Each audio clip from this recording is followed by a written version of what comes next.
Eamon, before I go, some of the media coverage of the conflict in Ukraine has been kind of off.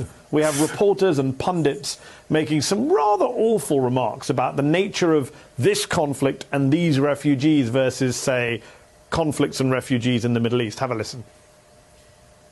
But this isn't a place, with all due respect, like Iraq or Afghanistan, that has seen conflict raging for decades. This is a relatively civilized, relatively European, I have to choose those words carefully too. I'm sorry, it's very emotional for me because I see European people with blue eyes and blonde hair being killed, children being killed every day with Putin's missiles and his helicopters and his rockets. Now the unthinkable has happened to them. And this is not a developing third world nation. This is Europe.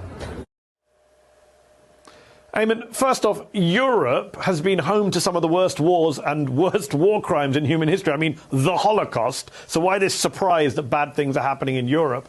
And second, when they say, oh, civilized cities, and in another clip, well-dressed people, and this is not the third world, they really mean white people, don't they? The reason they seem to want us to care more about Ukraine, and we should care about Ukraine, but not because they're white Europeans. That shouldn't be the reason we care about Ukraine. Yeah, no, that's what's so disturbing in all of this. And in fact, not only that, it's trying to make an excuse why the West should get involved and embrace these refugees and help them. Listen, let's be clear. You should encourage and actually help refugees because they are fleeing a war. I don't know if you saw this. There was a op-ed today in the Telegraph. I think we have it. We'll put it up for our viewers to see. This was an op-ed in which the writer, Daniel Hannon, said that these people, the Ukrainians, they're like us. They watch Netflix. They have Instagram accounts. They read uncensored newspaper, and then goes on to say that war is no longer something visited upon impoverished and remote population. Oh, no, it's happening to us here in Europe. And to your point, you're absolutely correct.